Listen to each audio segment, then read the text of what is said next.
The night was heavy with the scent of whiskey and rain, a restless hum echoing from the streets of Memphis. Somewhere in the distance, a train wailed through the darkness, its lonely cry rolling over the rooftops like the ghost of a dream. It was the kind of night that swallowed men whole, the kind that made a person wonder if fate had already decided where the road would end. In that shadowed world where desperation met opportunity, a boy named George Barnes was about to step into the storm that would one day make the world remember him as Machine Gun Kelly. He wasn't born into the life of an outlaw. No, George came into the world in 1895, the son of a hard-working family that believed in honesty, manners, and the dignity of an honest wage. Memphis in those days was a place of contradictions, church bells and speakeasies, southern charm and northern greed, hope wrapped in the dust of poverty. The world around him was changing fast, and the promise of America was slipping further away from men like his father, who worked long hours and came home with calloused hands and weary eyes. George watched that. He saw the way decency struggled to survive while the ruthless seemed to feast. Even as a child, he sensed the cruel arithmetic of the world. Those who followed the rules got crushed by them. George was a quiet boy, the kind teachers liked and neighbors didn't notice. But inside him brewed a restlessness that no small town could contain. He wanted more than what the world was willing to give him. He'd walk along the train tracks and listen to the rumble of engines, imagining the lives they carried away. Men in suits, women in fur coats, money changing hands faster than prayers could be said. Those trains were arteries of a different world, one far richer and freer than his own. It wasn't long before the bitterness of his surroundings began to carve its mark on him. When he reached his teens, the country was shifting again. The Great War had ended, leaving behind a generation of men broken and hungry for meaning. The Roaring Twenties were beginning to swell, a decade of wild jazz, forbidden liquor, and desperate ambition. For every man who made his fortune on Wall Street, there were 10 more trying to find theirs in back rooms, alleyways, and black markets. George tried the honest path first. He went to school, got himself a decent education, and found work. But no matter how hard he tried, the money never matched the effort. And worse, the thrill was missing. He wanted to feel alive, to live dangerously, to taste what it meant to have power, even if it was stolen. It was prohibition that finally pulled him into the game. When the government decided to ban alcohol, it didn't kill America's thirst. It made it profitable. Bootleggers became kings overnight, running whiskey through the veins of the nation while lawmen chased shadows. George saw the opportunity and took it. He started small, running liquor across county lines in an old Ford, headlights off, heart pounding in his chest. The first time he made a delivery, he felt it. The rush, the fear, the sense that for once he was doing something that mattered. That night he wasn't a poor southern boy. He was part of something bigger, something dangerous. The world of bootlegging was brutal, filled with double crosses and blood-soaked roads. Men died over barrels of whiskey and unpaid debts. But George had something others didn't, a calmness in chaos. While others panicked under pressure, he stayed composed, his nerves steady as steel. He learned to shoot, not because he loved violence, but because it was the only language the streets respected. With every run, his name spread a little further, whispered among drivers and gangsters, as the man who could be trusted to get the job done. But George wasn't the kind of man built for half measures. The money was good, but not enough. The power was growing, but not fast enough. The respect, well, that was still reserved for men with reputations written in blood. He began to crave that. He wanted the fear, the legend, the name that made others step aside. And fate, cruel as ever, brought him the woman who would hand him that identity on a silver platter. Her name was Catherine. She was sharp, beautiful, and dangerous in the way only the truly ambitious could be. When George met her, he was still trying to balance the life of a hustler and a family man. But Catherine saw through him instantly. She saw the hunger behind his polite smile, the fire in his quiet eyes. Where others saw an ordinary bootlegger, she saw potential. She could sense the outlaw in his bones, the man who wanted to rise above the small-time crooks and cheap whiskey runners. She was drawn to that darkness, and she knew how to shape it. Under her influence, George began to change. Catherine had been around gangsters before. She knew how to create an image, how to build a myth. She encouraged him to dress better, talk tougher, think bigger. She pushed him toward the spotlight, telling him that the world needed to fear him. And when she handed him that Thompson submachine gun, sleek, deadly, a symbol of modern warfare, she gave him something even more powerful, a name. Machine Gun Kelly. It wasn't just an alias. It was a rebirth. The name carried weight, it carried fear, and it carried promise. The first time he fired the weapon, the sound was deafening, a roar that split the silence of the countryside and echoed like thunder. Kelly stood there, feeling the vibration in his chest, the rhythm of death pounding through the night. It was intoxicating. In that moment he understood why men chased power. It wasn't the money or the fame. It was the feeling of control, the illusion that, for a brief second, you could decide who lived and who died. With Catherine by his side, Kelly moved from petty crime to high-stakes operations. They robbed banks, hijacked shipments, and sold whiskey under the noses of the authorities. Every heist was a performance, every escape a brush with death. But for all their cunning, it was their audacity that made them legends. They flaunted their wealth, hosted lavish parties, and moved through cities like movie stars. Kelly's reputation grew faster than his fortune. The newspapers called him Public Enemy, the Machine Gun Terror, the Southern Ghost. The myths fed on themselves, painting him as invincible. And Kelly, who once just wanted to be noticed, began to believe every word. But there was a price to fame in the criminal world. The more the public adored his legend, the harder the law chased him. The FBI, led by J. Edgar Hoover, was growing stronger, determined to prove that the government could strike fear into the hearts of outlaws. Men like Kelly were exactly what Hoover needed, symbols of chaos to be publicly conquered. Still, in those early days, Kelly didn't see the trap forming. He and Catherine were living fast and loud, convinced they were untouchable. Their nights were drenched in champagne and danger, their mornings spent plotting the next score. The world outside their circle was crumbling under the weight of the Great Depression. But inside their world, everything glittered. Yet even as he laughed and drank and posed for photographs, something darker was gnawing at him. Kelly was starting to lose the line between the man he was and the myth he'd become. He was no longer George Barnes, the boy from Memphis who wanted to make a better life. He was Machine Gun Kelly, a name that carried both pride and curse. The gun had become his crown and his cage. The transformation was complete when he realized people no longer spoke to him as a man. They spoke to the legend. His friends feared him. His enemies hunted him. Even Catherine, who had built the myth with her own hands, began to treat him like an idol rather than a husband. The line between love and ambition blurred until neither could tell where it ended. And yet, despite the tension, they kept moving forward, chasing the next thrill. Every robbery had to be bigger, every plan more daring. They weren't just stealing money anymore. They were stealing time, trying to outrun the inevitable. For Kelly, the roar of the machine gun was no longer just the sound of power. It was the sound of fate catching up. He'd come a long way from the quiet boy in Memphis. The road had been paved with whiskey, blood, and dreams. But every step forward brought him closer to the edge. He just didn't know it yet. The empire he was building was made of smoke, and soon enough the wind would come.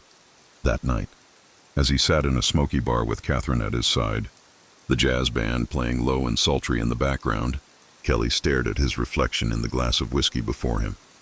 The face looking back wasn't the one he remembered. It was older, colder, harder. The boy who once dreamed of freedom had become a prisoner of his own legend.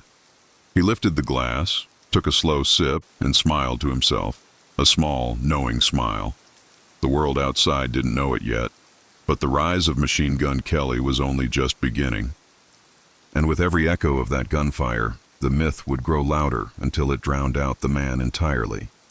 The streets shimmered with heat and menace as the early 1930s pressed down on America like a fever. The Great Depression had stripped the country bare, families sleeping under bridges, men standing in endless bread lines, mothers trading wedding rings for food.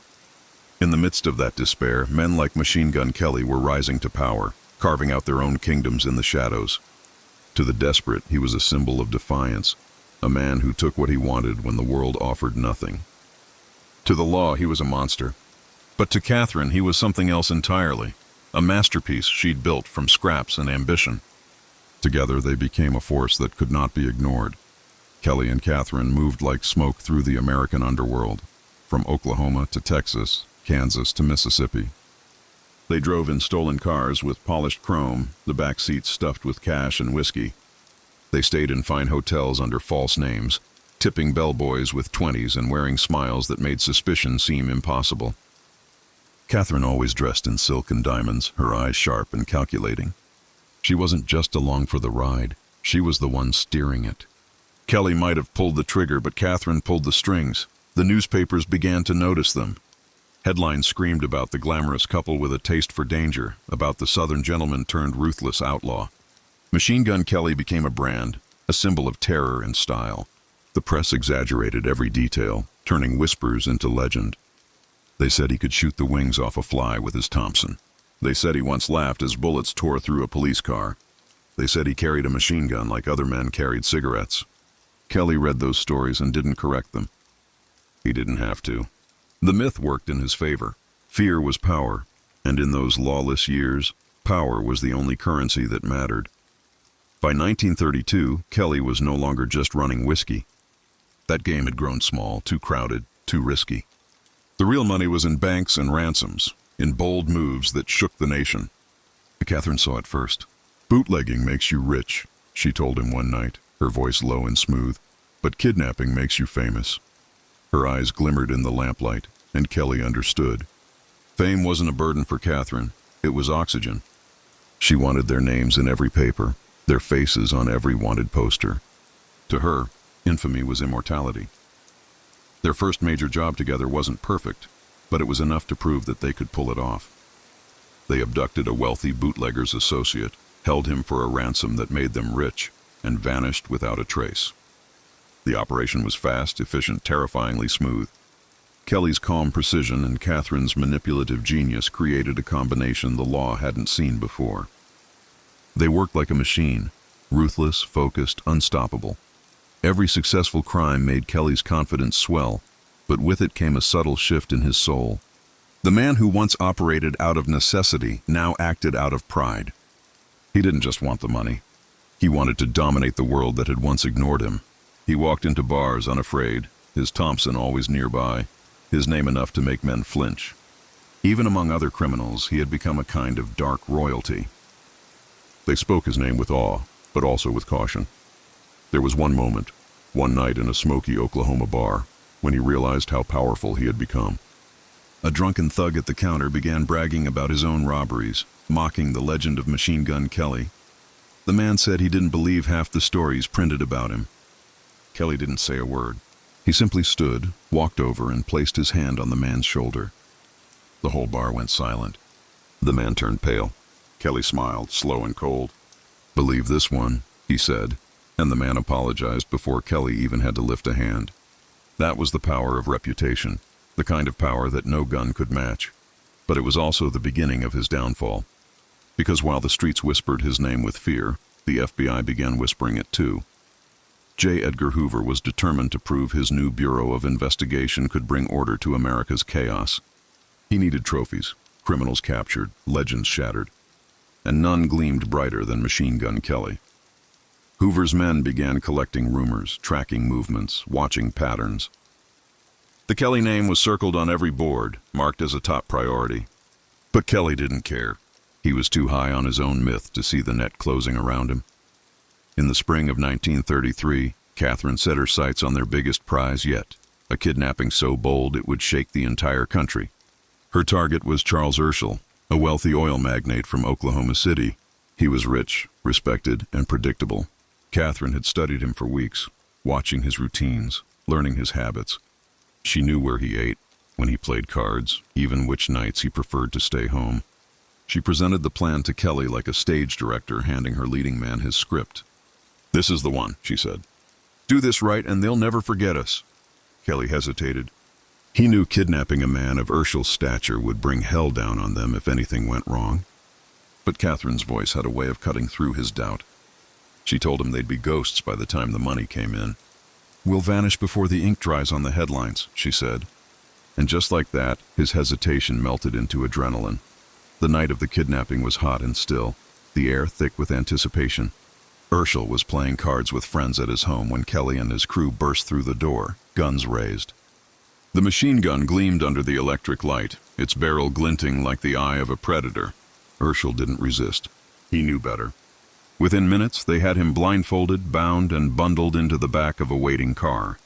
Catherine oversaw everything with icy precision, her voice calm and commanding. "No mistakes," she whispered. For the next several days, they kept Urschel hidden in a farmhouse in Texas, guarded day and night. Kelly treated the hostage with an odd kind of courtesy. He fed him, talked to him, even apologized for the rough handling. "It's nothing personal," Kelly said once, lighting a cigarette as Urschel sat silently in the chair. "It's just business." Urschel didn't respond. He was observing every sound, every word, every detail. And those observations would later become the noose around Kelly's neck. The ransom demand went out. $200,000, an enormous sum at the time. The delivery was precise, methodical. Once the money was secured, Urschel was released, shaken but alive. The plan had gone perfectly. For a few weeks, Kelly and Catherine celebrated like royalty. They hid the money, spent it lavishly, and laughed in the face of danger. They believed they'd pulled off the perfect crime. But the perfect crime doesn't exist. Not in the age of fingerprints, not in the era of Hoover's FBI. Urschel, calm even under captivity, had left behind a trail of clues. He had memorized the sounds of the airplanes overhead, the number of steps from his chair to the door, even the smell of the soil near the hideout. His sharp memory gave investigators a map they could follow, and follow they did. As the FBI pieced the puzzle together, the myth of Machine Gun Kelly began to work against him. The same fame that had protected him now made him a beacon. Every rumor, every whisper, every old associate turned into a lead. Within months, agents were on his trail. But in the summer heat, as the walls closed in, Kelly and Catherine refused to believe their empire was crumbling. They still moved through cities in style, still boasted about their cunning. The fear that once made Kelly strong now twisted into arrogance. He thought the FBI was too slow, too blind to catch him. He thought his legend would shield him. One night, as they lay low in a Memphis safe house, Kelly stood by the window, staring out at the city lights. He could feel the weight of it all, the thrill, the paranoia, the noise. Catherine was sitting at the table, counting money, humming softly. "We did it, George," she said, her voice smooth as ever. "No one will ever touch us." Kelly wanted to believe her, but somewhere deep down, he felt the truth scratching at the edges of his mind. The kind of luck they'd been living on always runs out. He didn't sleep that night. The sound of distant sirens drifted through the open window, and in them, he heard something he couldn't name. Maybe it was fate calling his debt. Maybe it was the echo of every gunshot he'd ever fired. Whatever it was, he knew the world outside had changed. The walls of law and justice were closing in. The next morning, he told Catherine they needed to move again, to disappear deeper south, maybe even cross the border. But she brushed it off. "You worry too much," she said, smiling. "They'll never find us here." Her confidence was a weapon, one that cut sharper than any bullet. Kelly nodded, but in his gut, unease gnawed at him. In the following days, the FBI tightened the noose. They interrogated informants, raided hideouts, followed the money trail. Each step brought them closer to Memphis. And Kelly, despite all his bravado, began to feel it, the sense that the end was near. That summer was the last time Machine Gun Kelly felt truly free. The roaring cars, the smoky rooms, the whispered fear in every man's eyes, all of it would soon become memories. For now he clung to the illusion, drinking whiskey in the dim light, pretending he still had control. But even he couldn't outrun what was coming. In the distance, thunder rolled, a storm gathering on the horizon. It wasn't the weather that was changing. It was destiny. The morning sun rose pale and thin over Memphis, its light struggling to break through the haze of cigarette smoke and exhaustion that hung in the small house where Machine Gun Kelly and Catherine hid. The couple had spent weeks trying to live as ghosts, but the world refused to forget them. The newspapers wouldn't stop printing their names. Every diner, every street corner, every barbershop echoed with stories about the infamous couple. Some called them brilliant, others called them cursed, but everyone knew their faces. Their fame had once been their greatest weapon. Now it was a spotlight burning too bright to hide beneath. Inside the house, tension moved like static through the air. Kelly sat by the window, his eyes scanning the quiet street beyond the curtains. Every shadow looked like a threat, every noise a warning. The stolen car out front had been parked too long. The neighbors were beginning to notice. Catherine, calm as always, sat at the small wooden table counting bills from the ransom money, stacking them neatly in piles as if organizing chaos might somehow tame it. Her hands were steady, her eyes sharp. "You worry too much, George," she said without looking up.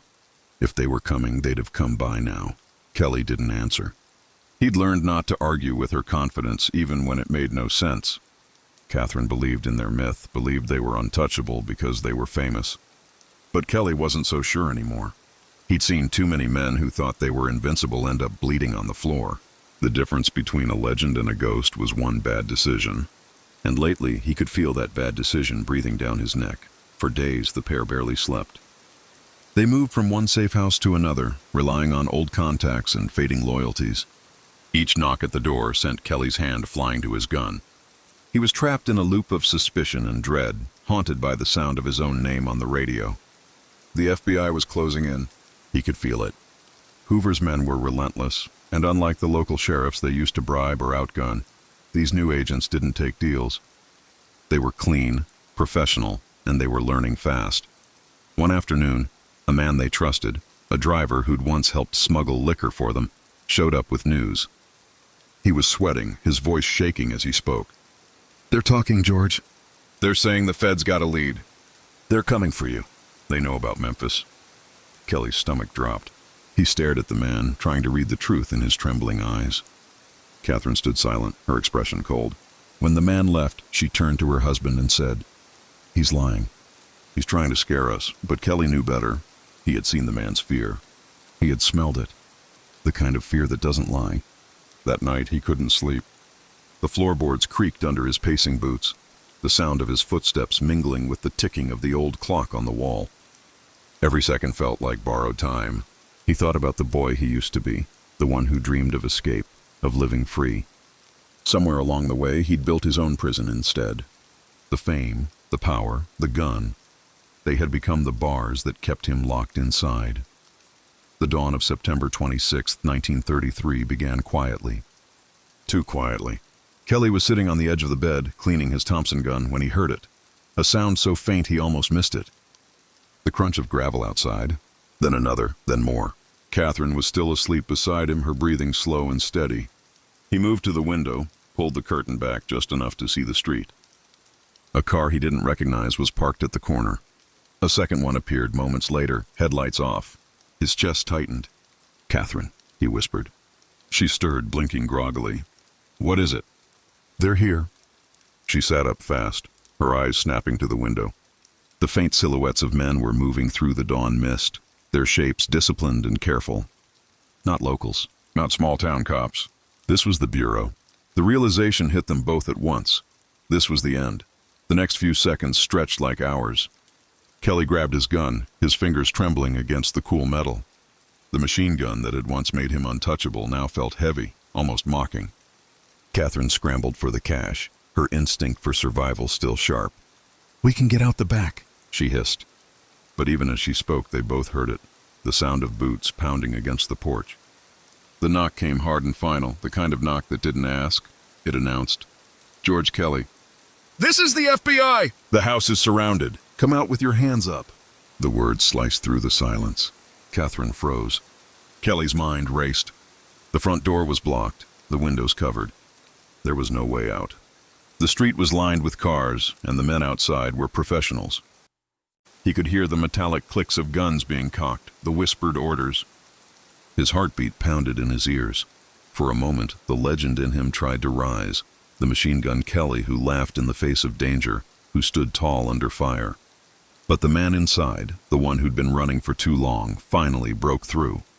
He realized there was no escape this time. No clever trick, no last-minute getaway. The game was over. He turned to Catherine, her face pale and hard. "It's done," he said softly. "We can't fight them." She shook her head, fury in her eyes. "You're Machine Gun Kelly," she snapped. "You don't surrender." But he wasn't sure that name meant anything anymore. The myth had carried them this far, but it couldn't save them now. He walked slowly toward the door, his gun still in hand, but his grip loosening. Outside, the voices grew louder. "Come out now! Hands where we can see them!" And then, in a voice that would echo through history, he shouted back, "Don't shoot, G-men! Don't shoot!" The words hung in the air like smoke. Silence followed. Then the door burst open, and the agents flooded in, guns drawn, eyes cold. Kelly dropped his weapon and raised his hands. The machine gun clattered against the wooden floor, its echo sharp and final. Catherine stood behind him, trembling but silent. In that instant, the myth shattered. The great machine gun Kelly, the outlaw who once ruled the headlines, was now just a man surrendering to the inevitable. They were taken into custody without a single shot fired. Outside, the early morning crowd had begun to gather, drawn by the spectacle. Cameras flashed. Reporters shouted questions. The agents, proud and efficient, paraded Kelly out like a trophy. He looked dazed, his eyes hollow, his body slumped. Catherine followed, her chin raised defiantly, refusing to give them the satisfaction of seeing her break. But inside, she knew it was over too. The arrest made front-page news across the country. "Machine gun Kelly captured without a fight," the headlines read. The public was shocked.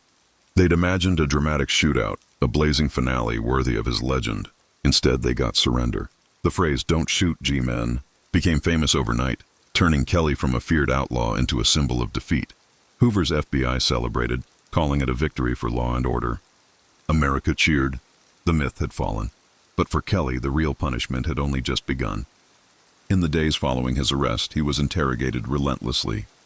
The agents wanted every detail: who helped him, where the money was, how the kidnapping was planned. At first he resisted, but isolation and exhaustion chipped away at him. Eventually the words came spilling out. The empire he and Catherine had built crumbled under the weight of confession. His old partners turned on him, and the last fragments of loyalty vanished. Catherine, though fiercely defiant, couldn't stop the tide either. She tried to spin the story, claiming she'd been forced into it, painting herself as a victim of circumstance. But the evidence was overwhelming. Every fingerprint, every witness, every piece of ransom money told the same story. They were both guilty, and the world wanted to see them punished. When the trial began, the courtroom was packed. Journalists filled the benches, eager to witness the downfall of America's most glamorous criminal couple. The flashbulbs popped like gunfire, and the crowd buzzed with excitement. Kelly sat in the defendant's chair, wearing a suit that didn't quite fit, his once slick hair now dull. Catherine sat beside him, composed but tense. She refused to meet his eyes. The prosecution painted them as masterminds of greed and terror, driven by fame and arrogance.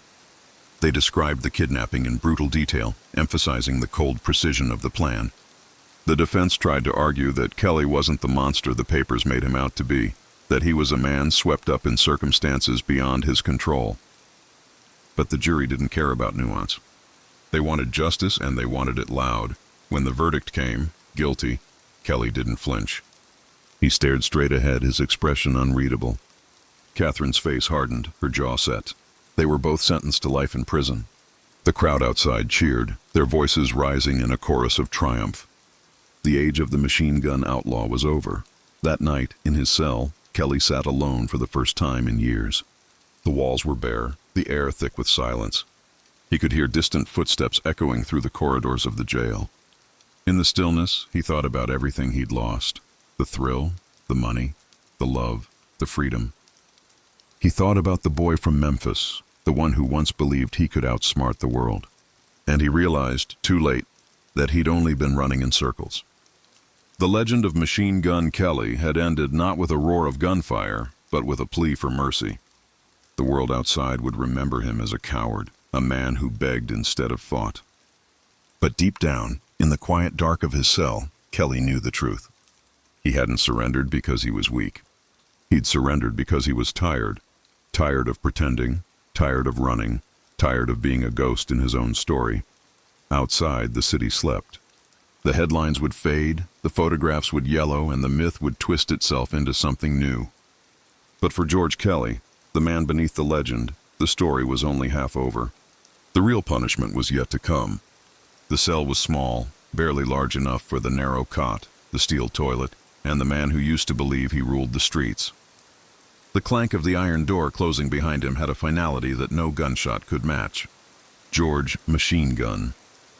Kelly sat there for hours without moving, staring at the gray walls as if they might shift and open a way out. They never did.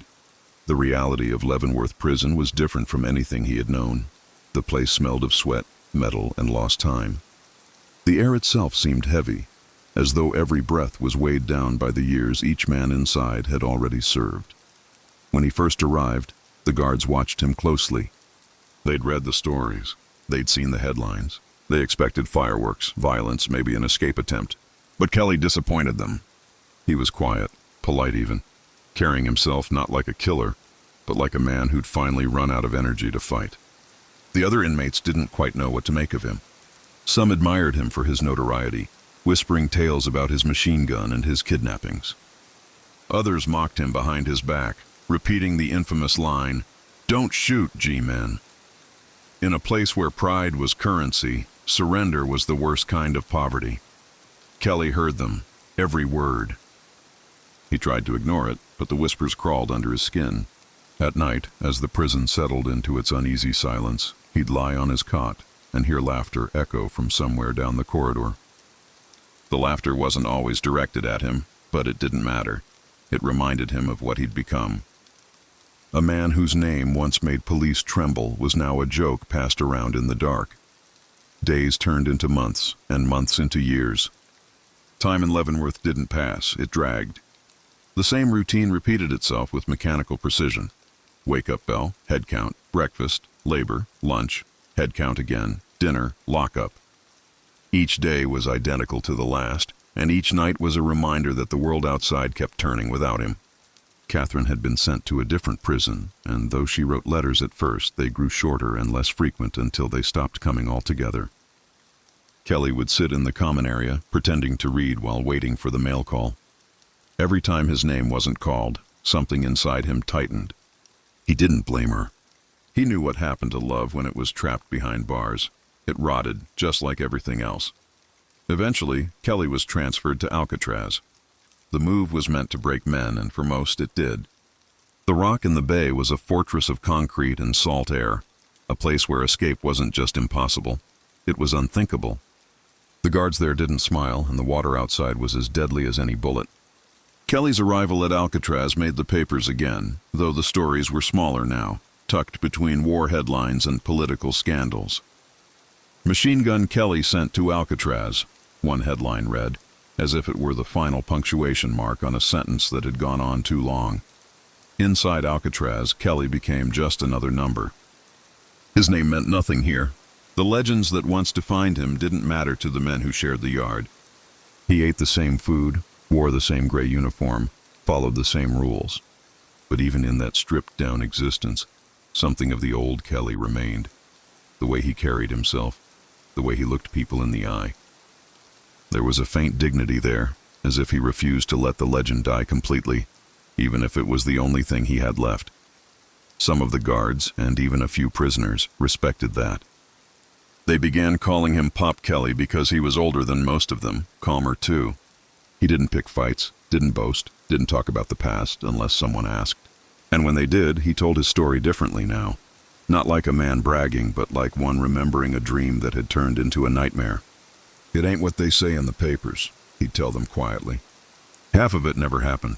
The other half wasn't worth it. The younger inmates listened, wide-eyed. To them, he was a relic from another time, a walking ghost from the age of Tommy guns and getaways. They asked about the kidnapping, the machine gun, the chases. He told them enough to keep their imaginations alive, but always ended with the same words. "You think it's glory, but it ain't. You think it's power, but it's just noise. You can't live forever in the noise." For the first time in his life, Kelly found something like peace in routine. He worked in the prison laundry, folding sheets and uniforms in silence. The simple repetition of it soothed him. Some guards said he was one of the few inmates who never caused trouble. He became almost invisible, a shadow moving quietly through the rigid world of Alcatraz. But inside, he carried a weight that never left, a constant ache for the world he'd destroyed with his own hands. Occasionally, rumors would reach the island about Catherine. Someone said she'd been released early. Another said she'd remarried under a different name. Kelly never tried to find out the truth. He told himself he didn't care, but in the long, cold nights, Her face would drift through his thoughts. The last time he'd seen her, she'd looked at him with eyes full of something he couldn't quite read. Disappointment, maybe, or sorrow. He replayed that look over and over until it became a part of him. Years blurred together until the world outside began to change. The 1940s brought war, and the headlines no longer cared for old gangsters. America had new enemies, new heroes, new stories to tell. By the time the war ended, Kelly was an old man with gray hair and fading strength. The legend had turned into a footnote, a name remembered only by those who studied the golden age of crime. The world that once chased him now barely remembered he existed, but fate, in its strange way, gave Kelly one last taste of freedom. After 17 years behind bars, his health began to fail, and the authorities decided he was no longer a threat to anyone. In 1951, he was transferred from Alcatraz back to Leavenworth, where the conditions were softer, the routine slower. Some said it was mercy. Others said it was convenience. Kelly didn't care either way. He was just grateful to see sunlight without bars over it again. At Leavenworth, he became something of a quiet elder among the inmates. They came to him for advice, for stories, for a sense of connection to the outlaw past that fascinated them. He never glorified his crimes. If anything, he warned them. The streets don't remember you, he'd say. The money don't last. The guns get heavy, and the people you love get tired. He spoke like a preacher who'd lost his faith, but still remembered the hymns. In his final years, Kelly spent most of his time in the prison library. He read history books, novels, even poetry. Sometimes he would write small notes in the margins, reflections, confessions, fragments of thoughts he'd never say aloud. The guards found him strange but harmless. To them, he was just another old man counting down his last days. He often thought about the nature of legends. Once he believed a man could become immortal through fear and fame. But sitting there, surrounded by silence, he realized immortality was a curse when built on violence. The world would remember Machine Gun Kelly, not George Barnes, the man who had once loved a woman, chased a dream, and lost himself in the noise. The name that made him famous had become the chain that bound him forever. In 1954, his health worsened. The doctors said it was heart disease, but those who knew him believed he'd simply run out of reasons to live. On the night of July 18th, the guards found him lying on his cot, his hands folded across his chest, his eyes closed as if in sleep. There was no struggle, no pain, just silence. Machine Gun Kelly was dead at 59. News of his death barely made the papers. A short article appeared in the back pages of a few dailies. George Machine Gun Kelly dies in Leavenworth prison. No photographs, no headlines, no fanfare. The world had moved on. The gangster era had faded into nostalgia. Its players turned to dust.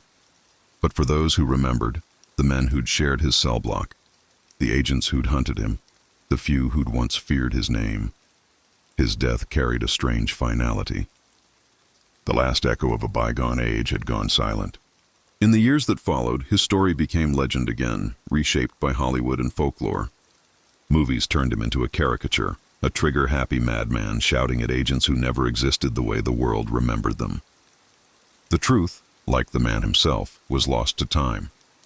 Some said that in his final moments, Kelly whispered something no one could quite hear. Maybe it was Catherine's name. Maybe it was a prayer. Or maybe it was nothing at all.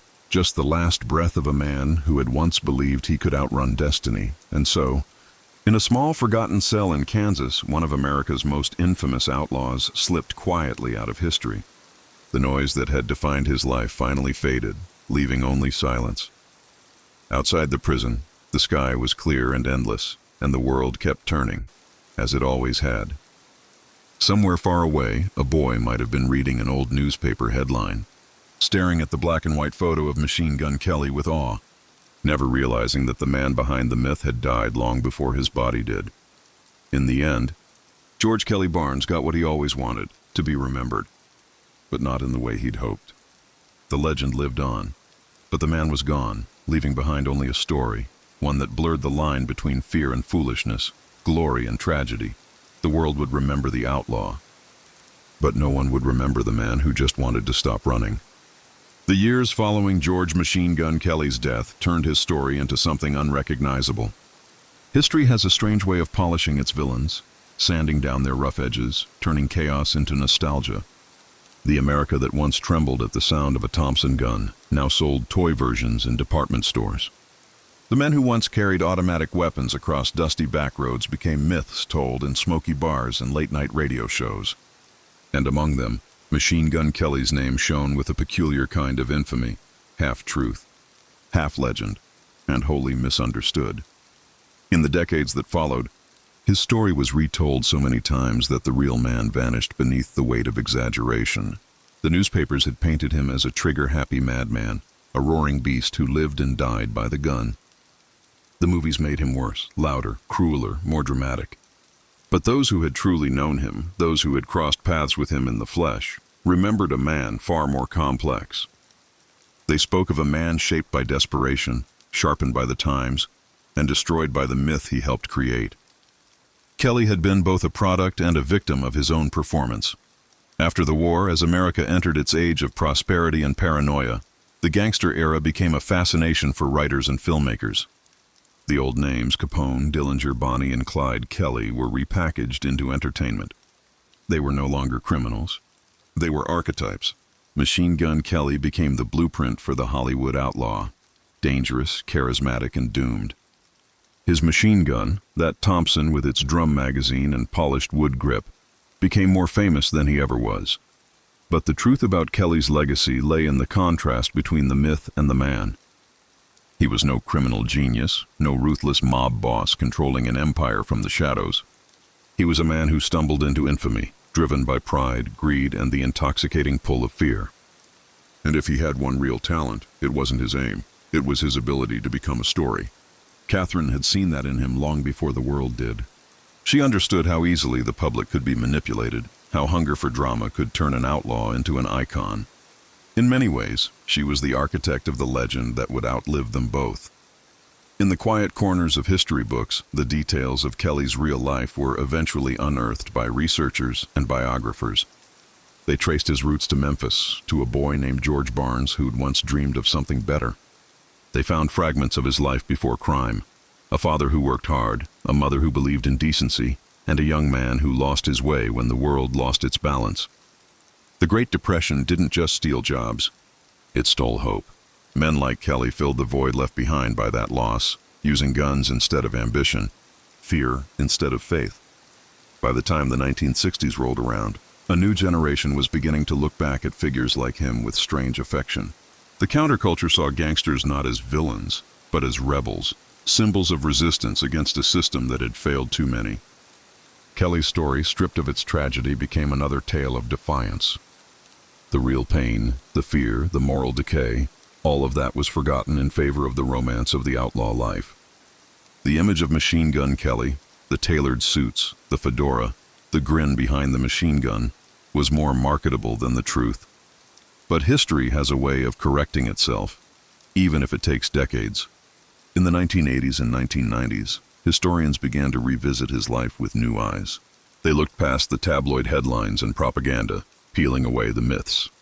What they found was not a born killer, but a man swept into a current he couldn't escape. The kidnapping of Charles Urschel, which had made him infamous, wasn't born of cold-blooded malice. It was desperation mixed with arrogance, fueled by Catherine's ambition and his own need to prove himself. The ransom that once made them rich became the rope that hanged their freedom. Urschel himself, after his release, had written about the ordeal. His account wasn't cruel or vengeful. It was meticulous, even respectful. He'd noted Kelly's odd courtesy, his politeness under the mask of menace. He was not the monster the papers made him, Urschel wrote. He was a man performing a role, one that seemed to consume him. Those words painted Kelly in a new light. A man acting out a legend even before the world had named him one.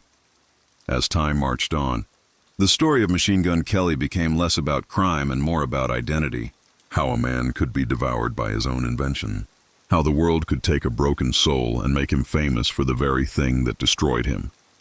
He wasn't the first, and he wouldn't be the last. America had always loved its anti-heroes. From outlaws in the Old West to gangsters in the cities, to the rock stars and rebels who followed, the pattern was the same. Rise fast, burn bright, die young, or disappear in disgrace. Kelly's name simply became another note in that endless refrain. Even the FBI's legacy was tied to his capture. Hoover had used Kelly's arrest as a symbol of federal power, a demonstration that no man, no matter how feared, could stand against the Bureau. It was one of the first great publicity victories for the fledgling agency, setting a precedent for the myth of law and order that would define mid-century America. Kelly's surrender, his "Don't shoot G-men" line, true or not, became part of that story, immortalized in reports and retellings. The irony, of course, was that Hoover had built his own legend on the ruins of men like Kelly. Both were masters of performance, both obsessed with control. In small museums across the Midwest, artifacts from Kelly's life began to appear over the years. An old photograph, a rusted Thompson, a wanted poster with his face half faded. Visitors would stop and stare, drawn to the romance of it all. Children would ask their parents who he was, and the answers were always the same. He was a gangster, son. A real one. But few knew the truth of his quiet death, the loneliness of his final years, or the regret that shadowed him long after the noise stopped, somewhere in Memphis. The house where George Barnes grew up still stood for a time. Neighbors who remembered the story said it was a simple place, a porch, a small yard, a kitchen that always smelled of coffee. To think that one of America's most notorious criminals had started there was almost poetic. It reminded people that evil doesn't always come from monsters. Sometimes it comes from men who get lost, who start believing their own lies. The story of Machine Gun Kelly's life, his rise, his fall, and the myth that followed, became a mirror for America itself. The hunger for fame, the blurring of truth and fiction, the endless chase for power and respect. It was all there. His life read like a parable dressed in smoke and gunfire. The machine gun was never the real weapon. The real weapon was the story, and that story, retold again and again, continued to shape how people saw the era he came from. Each generation found something different in it. Some saw a warning, others a thrill. But the deeper truth was this: Kelly's legend survived not because he was the best, or the smartest, or the most ruthless, but because he represented a timeless contradiction. He was both predator and victim, both myth and man. In a way, his name became detached from the man entirely. It drifted through time, surfacing in songs, movies, and even stage plays. Decades later, a musician would adopt the name as a persona, Machine Gun Kelly reborn, not as a gangster, but as an artist. It was proof of how deeply that old myth had embedded itself in American culture. Even stripped of its violence, the name carried a charge, a symbol of rebellion, danger, defiance. The new Kelly had nothing to do with the old one, but the ghost of George Barnes lingered in the syllables just the same. What remains of his legacy today is more complicated than ever. Historians debate his true character, filmmakers romanticize his crimes, and the public continues to blur the line between fascination and morality. But for those who look closely, the real story isn't about machine guns or kidnappings. It's about identity and illusion, about how far a man can go in pretending to be something he's not before the act consumes him. When you peel away the layers of the myth, you're left with a man who wanted to be respected, who mistook fear for admiration. He was never the cold-blooded killer the papers described, nor the charming anti-hero Hollywood painted.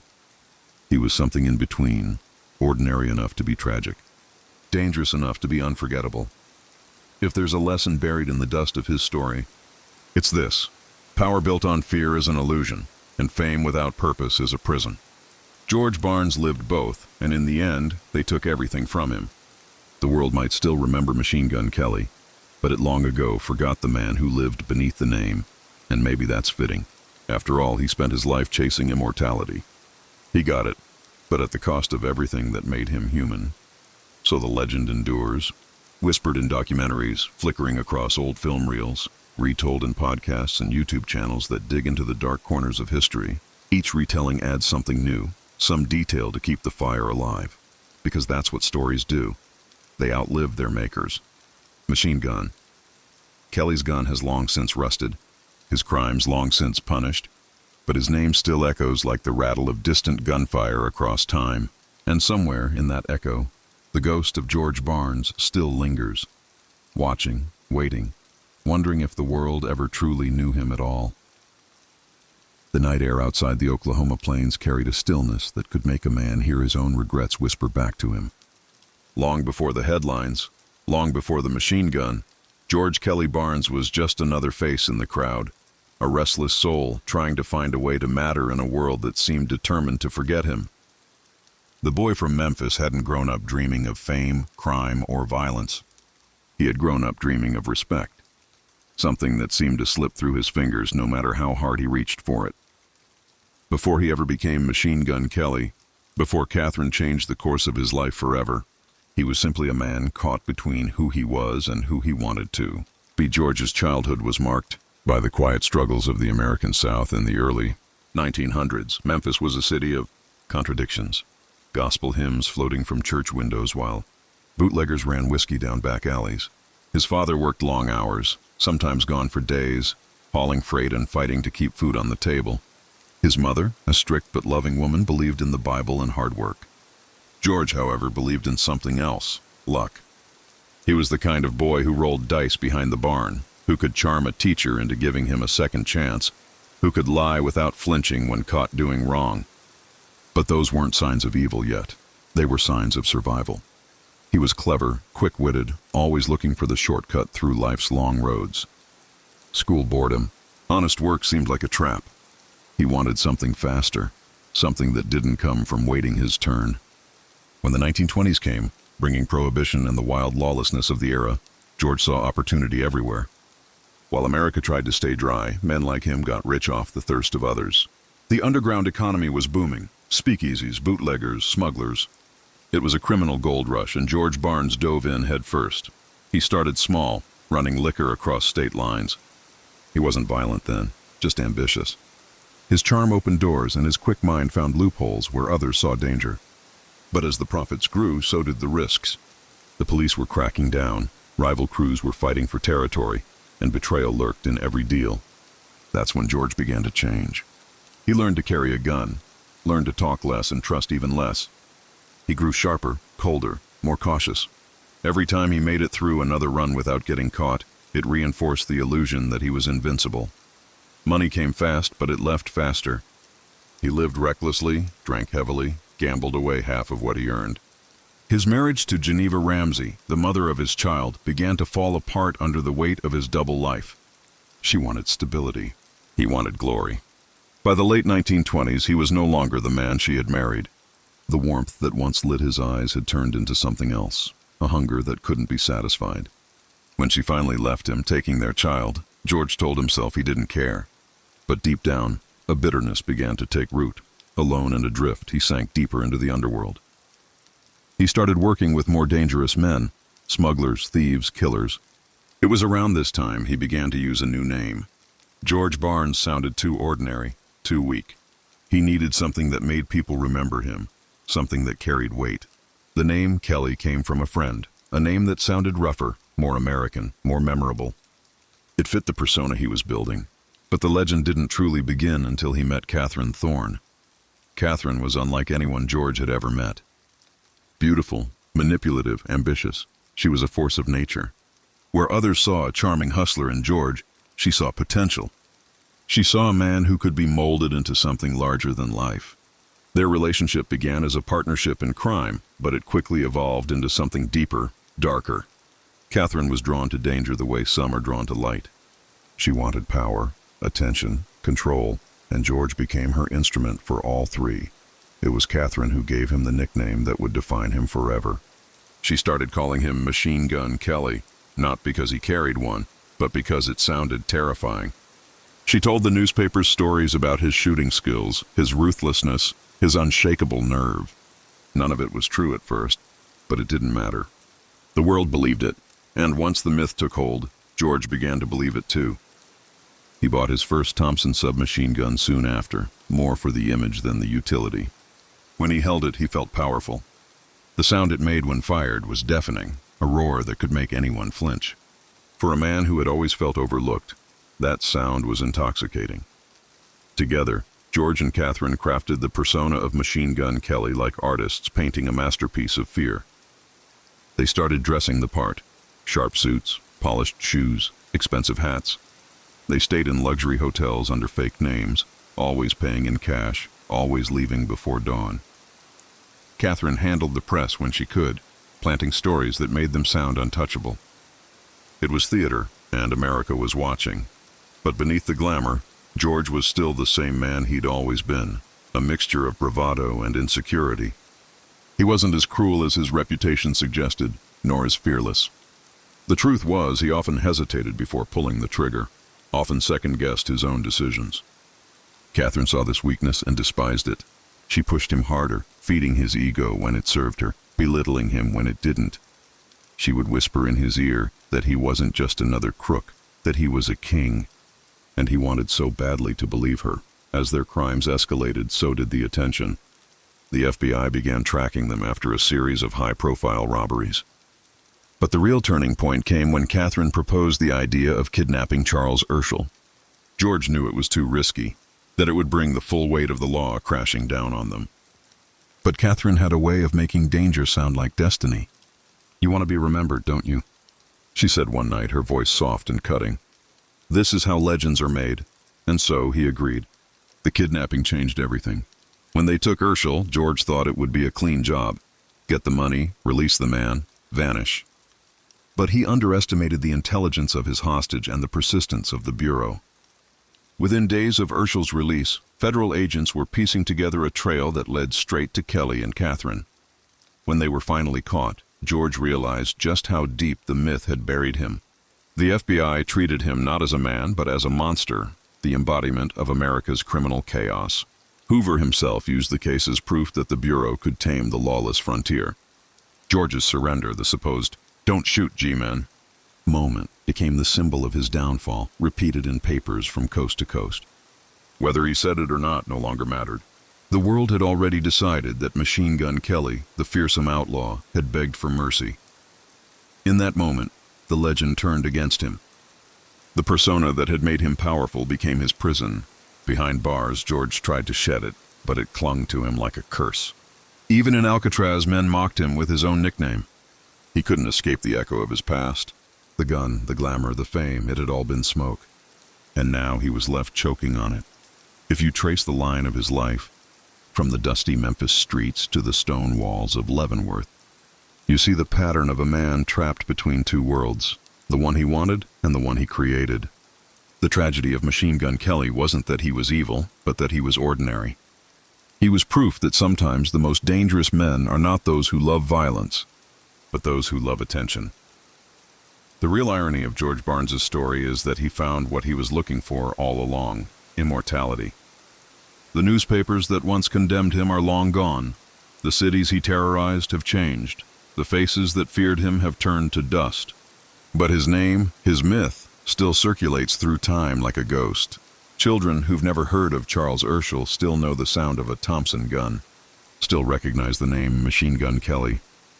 It's a story that refuses to die, and perhaps, in some distant corner of eternity, George sits watching the world continue to repeat his tale, knowing that the machine gun may have rusted away, but the legend, it never stopped firing. When the cell doors clanged shut behind George Machine Gun Kelly, the noise echoed like the final punctuation mark on a life written in chaos and illusion. The steel bars of Leavenworth Prison were more than just walls. They were a mirror, reflecting back the truth he had spent years trying to hide from himself. The swagger, the tailored suits, the smirk that once melted fear into obedience, all of it was gone.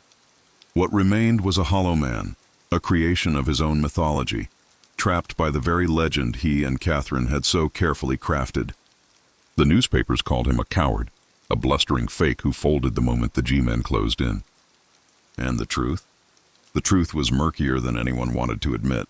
Inside prison, George struggled to hold on to the identity that had once made him feel invincible.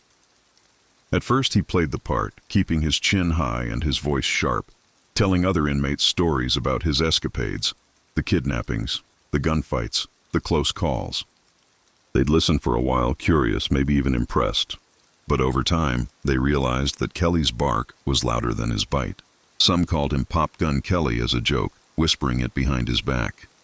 Others mocked his surrender, saying no real outlaw would ever raise his hands. Those words cut deeper than the bars that surrounded him. Prison stripped him of everything except time, and time, for a man like George, was torture. He replayed his choices in his mind over and over. The deal's gone wrong. the nights spent hiding, the moment Catherine first smiled at him across that dim speakeasy table. He thought about her constantly. For all her manipulation and ambition, she was still the only person who had ever made him feel larger than life. But as the days stretched into months, he realized that Catherine wasn't thinking of him the same way. She had her own battles, her own schemes even behind bars. Where George wilted under confinement, Catherine adapted. She charmed guards, wrote letters, manipulated anyone who could help her case. Eventually they were separated. Different prisons, different lives.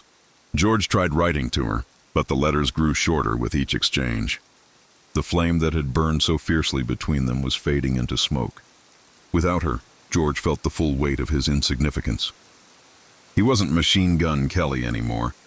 He was just inmate number 117, eating cold oatmeal at dawn, shuffling through corridors that smelled of bleach and despair. He began to crave redemption, not from the world, but from himself. He took up reading, devoured every newspaper and magazine he could find. He studied history, geography, even law. He wanted to understand how men rose and fell, how systems of power worked. Sometimes he'd sit in the library for hours, tracing the lines of maps, imagining the world beyond the walls, the world that kept moving without him. He began to see how foolish he had been to think crime could grant him respect. Respect, he realized too late, couldn't be stolen. It had to be earned. But old habits die hard. Even as he tried to change, the ghost of his old self lingered. Younger inmates sought him out, wanting to hear tales of the machine gun days. George would resist at first, but eventually he'd give in, his eyes lighting up as he spoke about bootlegging runs, smoky back rooms, and the thrill of holding a Thompson gun in his hands. He'd describe the sound, the deep, relentless chatter that could drown out everything else. For a few moments, as the other men listened in awe, he'd feel alive again. But when the stories ended and the room grew quiet, that same emptiness would settle back in. Outside the walls, the world was changing fast. The era of gangsters and bank robbers was fading. The Depression gave way to war, and America found new villains to fear, new heroes to praise. By the 1940s, men like Kelly were relics of a bygone age. The newspapers stopped writing about him. Hollywood found new outlaws to glamorize. The legend of Machine Gun Kelly began to collect dust. Years passed, each one wearing him down a little more. His hair turned gray, his body stiffened, his eyesight dimmed. He became quieter, less defiant. Guards who once saw him as a notorious criminal now treated him like a tired old man. Some even liked him. They'd talk to him about baseball or the war or life outside. He listened more than he spoke, as if each word carried the weight of a lifetime of regret. He never complained, never asked for pity. Deep down, he knew he was lucky to be alive when so many others from his world had died young. In gunfights, in betrayals, in alleys where dreams ended in blood. Catherine, meanwhile, continued to live in the shadow of her own making. She never let go of her ambition. Even behind bars, she tried to control the narrative, writing to journalists, hinting at movie deals, trying to keep the Kelly name alive. But as her influence waned, bitterness replaced charm. By the time she was released, she was no longer the seductive queen of the underworld. She was just another forgotten figure, lost in a sea of broken dreams. For George, her absence left a void he could never fill. He often thought about the night of their arrest, the flashing lights, the shouts, the cold barrel of a gun against his back. He remembered the fear, not of dying, but of losing the story. He had wanted so badly for people to believe he was fearless, unstoppable. But standing there, hands raised, he had felt nothing but shame. He'd built his life on lies, and now the truth had swallowed him whole. Still, redemption has a strange way of finding even the most unlikely souls. By the 1950s, George had become something of a mentor inside Leavenworth. He taught literacy to younger inmates, helped them write letters to their families, even mediated disputes. He wasn't looking for forgiveness anymore. He was looking for peace. The same man who once kidnapped millionaires now spent his days telling others to stay out of trouble. He'd warned them, there's no glamour in being famous for the wrong things. His voice had softened with age, his southern drawl carrying the weight of wisdom born from regret. But no matter how hard he tried to atone, the world would never see him as anything other than Machine Gun Kelly. That name followed him like a ghost, haunting every conversation, every headline, every memory. In 1954, after nearly 2 decades behind bars, George was transferred to Leavenworth's hospital ward. His health had begun to fail. The long years of confinement had taken their toll. The guards who escorted him there didn't see a legend anymore. They saw an old man whose time had run out. He died quietly, without fanfare in 1954. No gunfire, no chase, no newspaper spectacle, just silence. The end of a man who once made the world tremble. His body was sent home to Memphis, where a small handful of relatives attended his funeral. There were no crowds, no cameras, no speeches. Just a simple wooden coffin lowered into the earth, the dirt falling like punctuation on a sentence that had gone on too long. And yet, even in death, the story didn't end. Hollywood resurrected him soon after, turning his life into movies and pulp novels. The myth of Machine Gun Kelly became bigger than the man himself. He became a symbol, a cautionary tale, a relic of America's violent fascination with outlaws. The public, it seemed, preferred the legend to the truth. They wanted the roaring gunfire, the glamorous heists, the defiant criminal who laughed in the face of the law. The quiet, broken man in Leavenworth didn't fit the story they wanted to tell, but maybe that's the real tragedy. George Barnes had become a prisoner of perception long before the FBI ever put cuffs on him. He lived and died chasing an image that wasn't real, trapped by the reflection of a myth. Every time someone said his name, every time an actor portrayed him on screen, it brought him back to life. Not the man, but the mask. And in that sense, he achieved the immortality he always craved, even if it came at the cost of his humanity. The world moves on, but certain names never fade. They echo through history, reminders of an era when desperation and ambition collided in the most dangerous ways. Machine Gun Kelly's story is one of transformation, not of redemption or glory, but of illusion. It shows how easily a man can lose himself when he starts believing his own lies. In the end, maybe George wasn't all that different from the rest of us, someone who wanted to be seen, to matter, to be remembered. The difference is that he reached for it through fire and bullets, and when the smoke cleared, all that remained was a hollow echo of who he might have been. If you listen closely enough, maybe you can still hear that echo, the rattle of the Thompson, the whispered name that once struck fear across America, fading now into history's long silence. Machine Gun Kelly, the man, the myth, the ghost of America's outlaw dream. The legend of Machine Gun Kelly did not end with his death. In fact, it was only after George Kelly Barnes was laid to rest beneath the gray soil of Memphis that his story truly began to grow into the myth it would become. America, with its endless appetite for larger-than-life characters, was not done with him yet. The newspapers that once condemned him now found profit in resurrecting his name. Pulp magazines, Detective Comics, and later, Hollywood scripts began to rewrite his life, each version bending the truth a little more. Each storyteller carving their own interpretation of who Machine Gun Kelly really was. The public loved the idea of him, the outlaw with a gun that spit thunder, the man who once brought the government to its knees. They didn't want the frail prisoner who died quietly in a hospital bed. They wanted the roaring symbol of rebellion, and so history obliged. Movies in the 1950s and 60s painted Kelly as a cold-blooded killer, a mastermind gangster with nerves of steel. His name was spoken alongside Dillinger, Capone, and Bonnie and Clyde, even though his true career was far shorter and far less glamorous. But legends aren't measured in truth. They're measured in the stories that survive. Catherine Kelly, released from prison years after George's death, watched this transformation unfold from the sidelines. She was older now, her once sharp beauty dulled by time and bitterness. The world she had known, the speakeasies, the bootleggers, the smoky dance halls, was gone, replaced by neon lights and a new kind of crime. Yet she couldn't help but smile when she saw his name in the papers again, or when an old radio show dramatized their escapades. It was as if the universe was keeping her legacy alive too, in a way that had always been her goal, to be remembered. She lived quietly in Oklahoma after her release, under an assumed name, trying to vanish into obscurity but never quite managing it.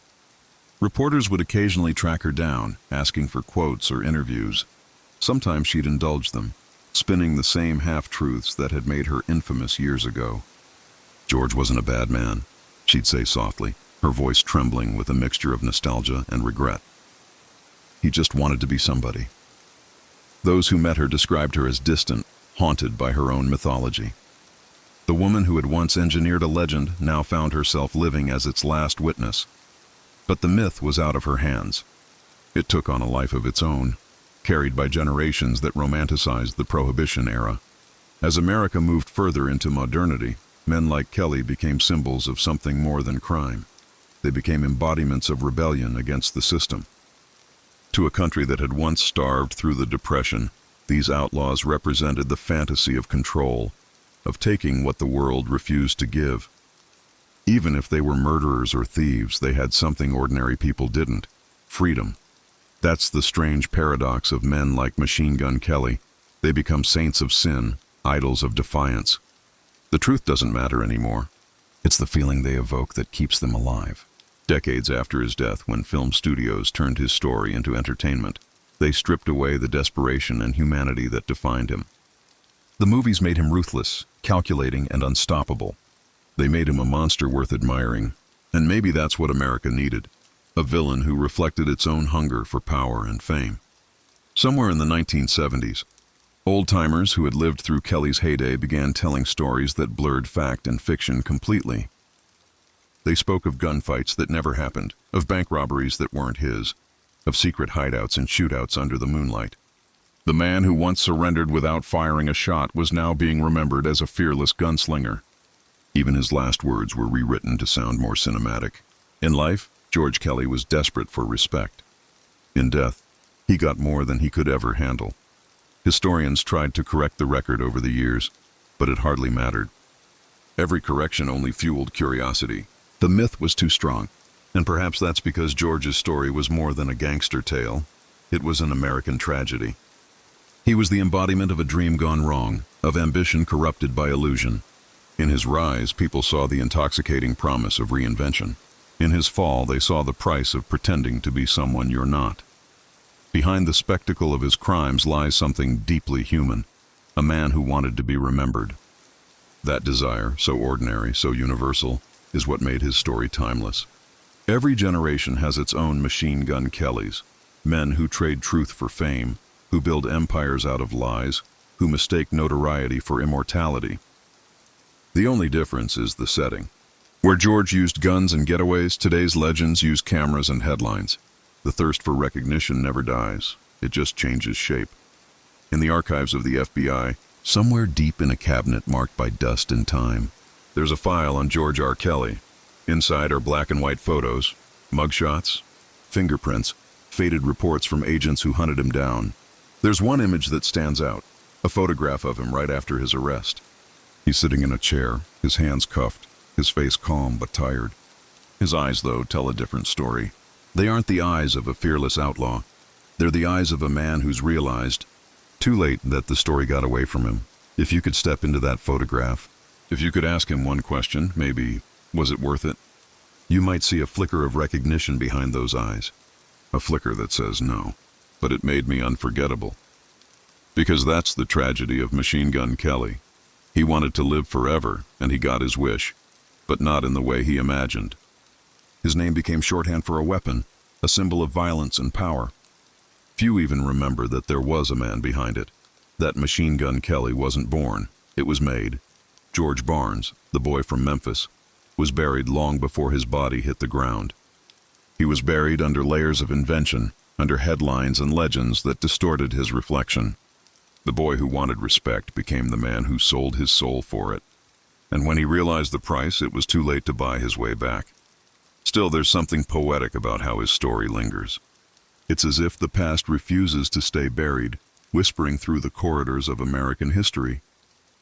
Every time a gangster movie plays, every time someone utters his name without knowing his story, a piece of him stirs in the collective memory. Maybe that's what he wanted all along, to be a ghost that history couldn't exorcise. Today, if you visit the old prisons where he once served time, you can still feel his presence. The corridors of Leavenworth, the rusted gates of Alcatraz, they remember. The walls hold echoes of his footsteps, the faint hum of voices from a century gone.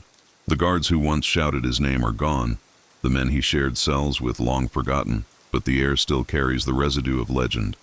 And somewhere in the silence, if you listen closely, You might hear the faint clatter of a Thompson gun, a sound that once made America tremble. Machine gun.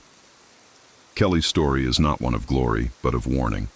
It teaches that ambition without direction is poison, that identity built on lies is a cage. He chased fame like a moth chasing light, only to burn in its glow. Yet, even knowing the end, we can't look away. Because deep down, there's a part of everyone that understands him. That quiet hunger to be seen, to leave a mark before the world forgets. The difference is, most of us don't pick up a machine gun to do it. In the years after his death, as historians dug deeper, some began to see George not as a monster, but as a mirror of his times. The Great Depression had created men like him, men who felt the system was rigged, who saw crime as their only ticket out. He wasn't born a killer. He was shaped by circumstance, molded by desperation and ego. America needed villains then, faces to hang its fears on, and George fit the part perfectly. He became a character in the nation's morality play, a warning wrapped in bravado, and maybe that's the cruelest irony of all. The world that made Machine Gun Kelly also destroyed him. It rewarded his performance, then condemned him for believing in it. The same crowds that once cheered his defiance later cheered his capture. The newspapers that inflated his legend were the same ones that mocked his surrender. It was a cycle, one he couldn't escape because he didn't know how to live outside of it. Time, however, has a strange way of softening even the hardest stories. Today, when people speak of Machine Gun Kelly, they do so with a kind of nostalgic detachment, as if he belongs to another universe entirely. The man who once terrified the nation is now a figure of fascination, a relic of an age when crime and charisma could still coexist in the public imagination. He has become part of the folklore, a symbol not of evil, but of the dangerous seduction of fame. Somewhere, perhaps, that would have made George smile. Not the bitter smirk of the criminal, but the quiet smile of a man who finally got what he wanted, to be remembered. But for those who look deeper, his story carries a heavier truth. It's a tale about the cost of chasing shadows, about how easily a person can lose their soul in pursuit of something that was never real. It's about a man who built an empire of lies and lived just long enough to see it crumble. The sound of the machine gun has long since faded, but its echo remains, a reminder that legends are never as clean as they seem. And so the story of Machine Gun Kelly endures, not just as a gangster tale, but as a mirror reflecting the darker corners of human ambition. A story of a man who became a myth, and a myth that became a warning. The world that Machine Gun Kelly left behind moved forward without him, yet his ghost lingered in the cracks of American memory. Decades passed, and the name that once sent a chill through the nation's veins began to take on new meanings, whispered by people who had never known the man, only the myth. By the 1980s, Machine Gun Kelly wasn't just a name. It was a symbol, a phrase that conjured up the roaring chaos of the Prohibition era, the flash of Tommy guns under the moonlight, and the romantic image of outlaws who lived fast and died faster.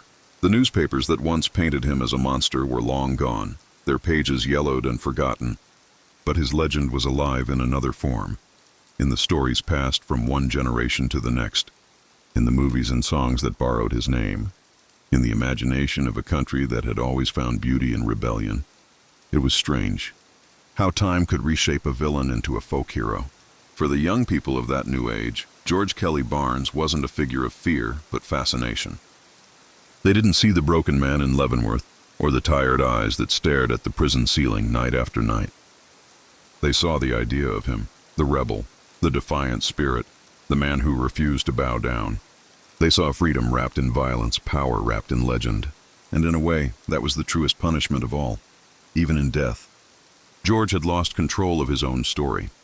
If he had lived to see how his name would echo through time, he might have smiled, or maybe he would have wept. He had always wanted to be remembered, and now his name would live on forever. Not as George Kelly, the man who dreamed of respect, but as Machine Gun Kelly, the eternal outlaw.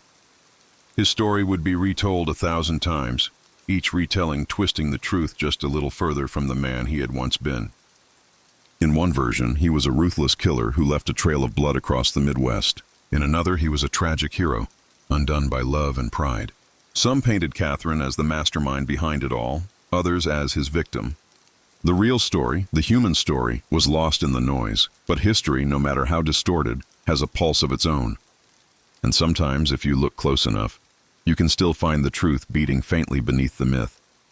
The truth was that George Barnes had never set out to be a gangster. He wasn't born into the underworld like some of his contemporaries. He wasn't molded by organized crime or trained by syndicates. He was a man who fell into darkness because he wanted to stand in the light.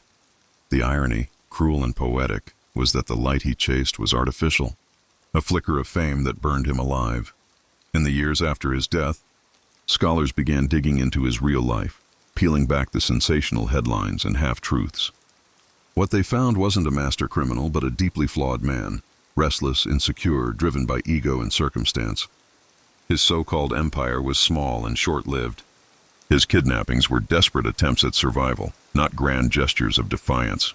Even his nickname, the one that made him immortal, was a fabrication born from Catherine's ambition. She had wanted a legend, and she made one. George had simply played his part until the curtain fell. Yet that was the power of the era he lived in. The 1930s were a time when outlaws became celebrities, when newspapers turned gangsters into icons and FBI agents into heroes. America was starving for drama, for stories that could distract from the hunger and fear that gripped the nation. Every bullet fired by men like Dillinger or Kelly became a kind of twisted poetry, a symbol of rebellion against the system that had failed so many. George became a part of that theater, a performer in the grand stage of public fascination. If you read the old reports carefully, you can trace the transformation of his identity. The early articles called him George R. Kelly, a small-time bootlegger. Then as his crimes escalated, the tone shifted. Machine Gun Kelly, they wrote. Public enemy number one. The words carried power, and George felt it. He started believing in the legend before the world fully did. When he walked into a room, he carried himself differently, as though he were no longer a man but a symbol. It was intoxicating. It was also fatal, because legends don't live, they consume. They devour the man beneath until there's nothing left but myth. The tragedy of Machine Gun Kelly was that he lived long enough to realize it. Behind bars, he had watched the headlines fade, watched the world move on. The same fame that had once fed him became a ghost that haunted every breath he took. And still, decades later, his name refused to die. The myth had outlived the man, just as Catherine had intended.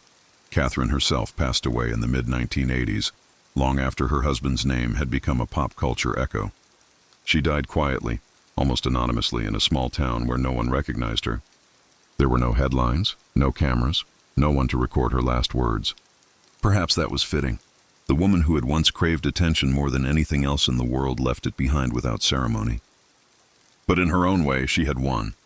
Every time someone mentioned Machine Gun Kelly, they were also speaking her name, because without her, there would never have been him.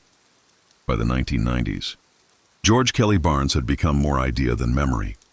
His face appeared on vintage posters, his name used by artists and writers who knew nothing of his real story. Even a new generation of performers would borrow the name, adopting it as a persona of their own, as if to channel the same raw energy that had once made him infamous. It was proof that some stories never really end.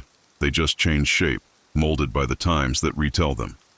But if George could see all this, what would he think? Would he feel pride, knowing his name had survived a century?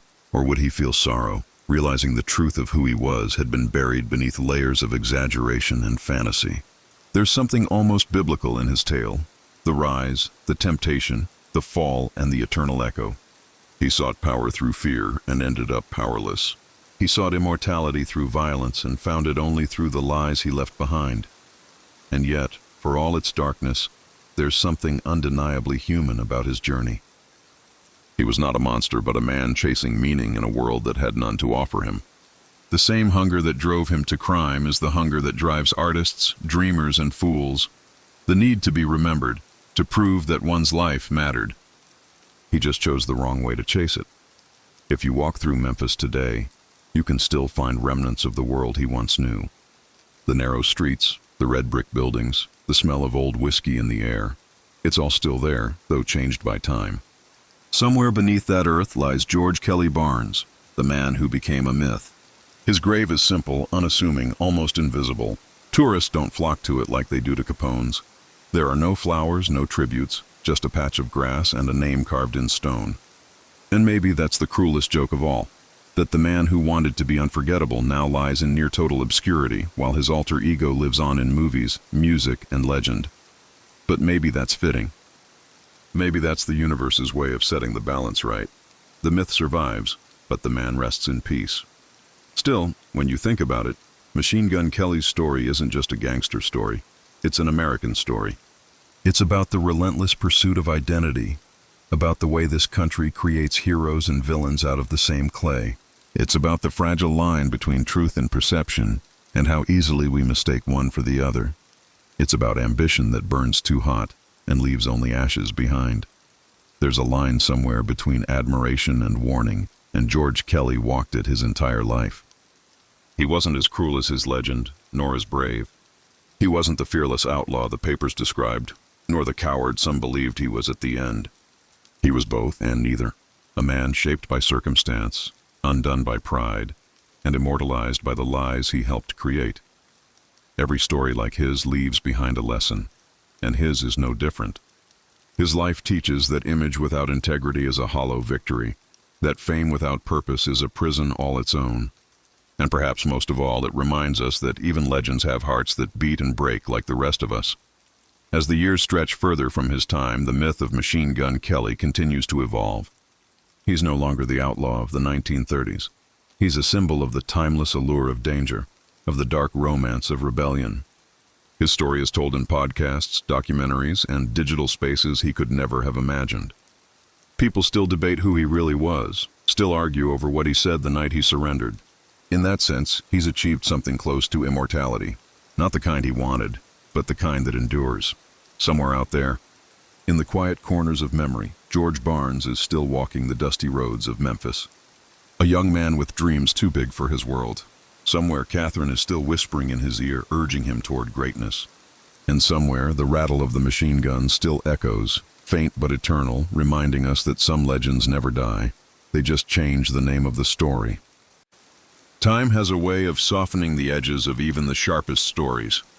Decades after George Machine Gun Kelly Barnes took his last breath, the world around him transformed into something almost unrecognizable. The cities he once haunted grew taller, louder, more restless. The bootleg joints that had fueled his rise became relics of another century, replaced by neon-lit bars and polished streets where the ghosts of prohibition no longer mattered.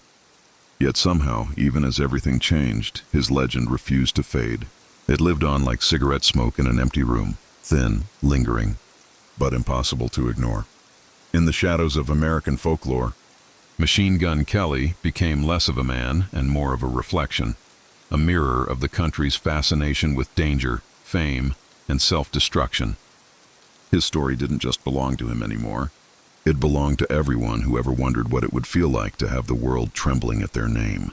In films, he was portrayed as everything from a ruthless killer to a reluctant anti-hero. In songs, his name rolled off tongues like a confession, a mixture of rebellion and admiration. The truth, buried somewhere in the dusty archives of history, mattered less than the feeling his story evoked. But history has a strange way of looping back on itself. In the early 2000s, something unexpected happened. His name was reborn, reimagined in a new era. A young musician from Cleveland adopted it as his own, calling himself Machine Gun Kelly. To millions of fans, that name no longer conjured up the image of a Prohibition-era gangster, but of a tattooed artist with a microphone instead of a Thompson gun. The transformation was almost poetic, like history giving the old ghost a new skin. The name once feared for its violence now echoed across concert halls, arenas, and digital screens, celebrated in a completely different world. But the original Machine Gun Kelly, the man, not the myth, had already completed his journey long before. His story had settled into the quiet corners of American criminal history, tucked between tales of Dillinger and Bonnie and Clyde. Still, when historians revisited his life, they found something deeply human beneath the spectacle.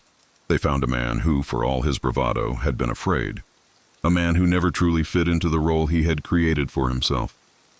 In interviews conducted with surviving guards and inmates from Leavenworth, they described George Kelly as polite, soft-spoken, even gentle. He spent most of his prison years avoiding trouble, working quietly in the library, reading about philosophy and law. It was as if he was trying to understand, at last, the boundaries he had spent his life crossing. And in that quiet prison library, surrounded by the musty scent of old paper, he began to change. The once restless outlaw who roared across the Midwest became a man of reflection. He wrote letters, hundreds of them, to his daughter, to old friends, to anyone who would listen. Some were full of regret, others full of apology, and a few hinted at a peace he had finally made with himself.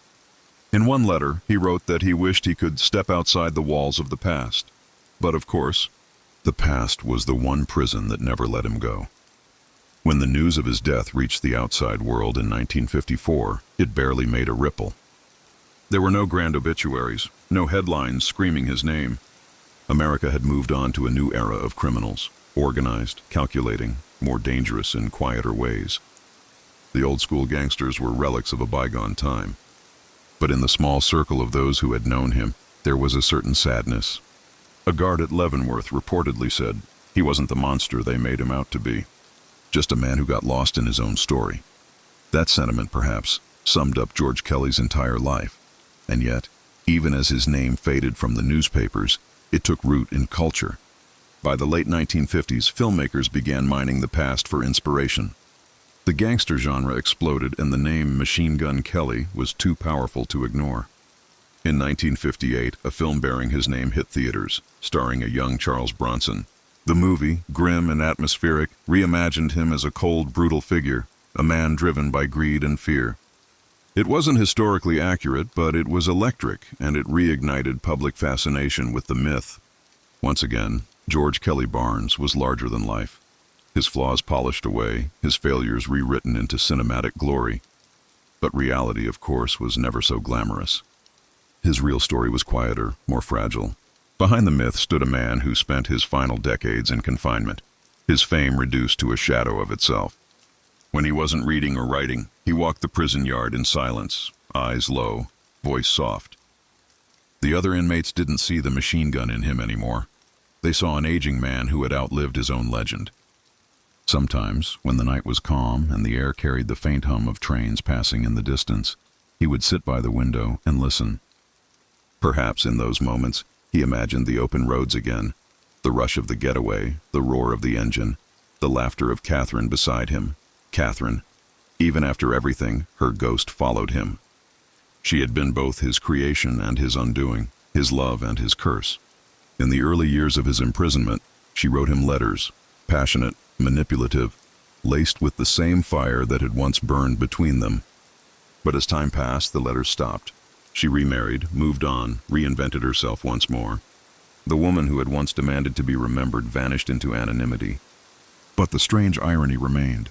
In building his legend, she had sealed her own. Without her, there would have been no Machine Gun Kelly.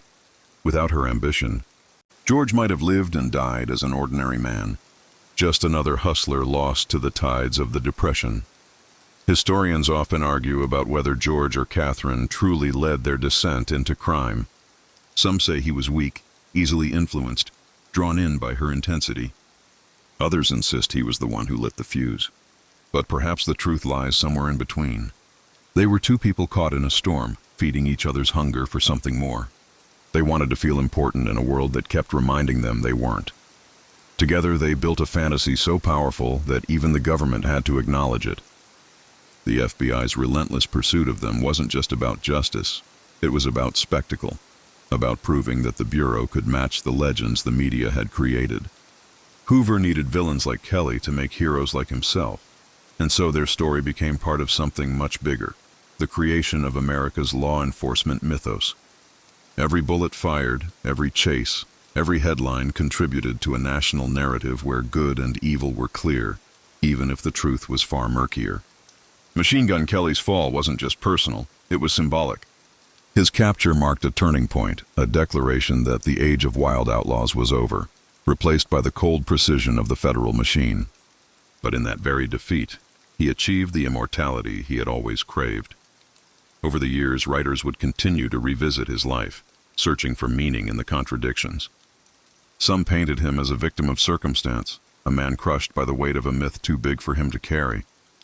Others saw him as a cautionary tale, a reminder that fame built on fear always leads to ruin. Yet the most compelling interpretations were the ones that saw both truths at once, that he was neither hero nor villain, but something painfully in between.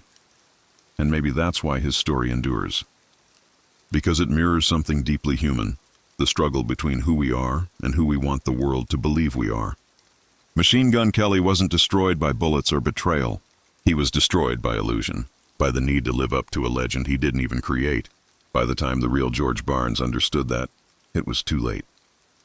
The name Machine Gun Kelly had taken on a life of its own, leaving him behind like a ghost chasing his own reflection.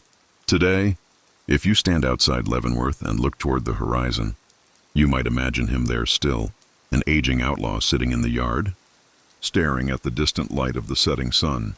Somewhere in that dying glow, he sees the young man he once was, laughing, defiant, alive.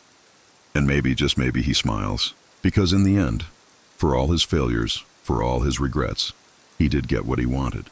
The world remembered his name, but the world never remembered him. And perhaps that's the greatest tragedy of all. Machine Gun Kelly's story reminds us that legend and legacy are not the same thing. A legend can be twisted, retold, reshaped to fit the needs of those who tell it. A legacy, though, it's built on truth, on the quiet moments that define who a person really is. George's legend lived on, but his legacy died the moment the truth stopped mattering. Still, even after all these years, his name carries weight. It's whispered in the same breath as Dillinger, Capone, Bonnie, and Clyde, each one a star in the dark constellation of America's criminal past. And though the world has changed, though technology and time have moved far beyond his era, people still crave stories like his. Stories of rebellion, love, fear, and downfall. Because deep down, we all understand what George Barnes was searching for. He wanted to matter. He wanted to be remembered. And in that pursuit, he became immortal, not as the man he was, but as the legend we still speak of today. So the next time you hear the name Machine Gun Kelly, whether in a song, a movie, or whispered in a story, remember this. Behind that name was a man, a dreamer, a fool, a lover, a criminal. A man who built his own myth brick by brick until it buried him. His rise and fall tell us something eternal about the human spirit, about the cost of chasing fame and power, and about the fragile line between glory and ruin.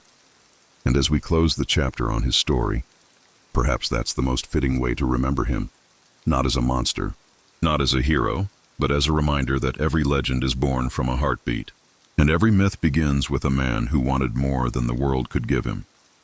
If you've walked this journey with us through the dust and echoes of the past, through the sound of the Tommy guns and the whispers of the fallen, then you've seen how legends rise and how they fall. If you enjoyed this story, make sure to subscribe for more tales from the shadows of history.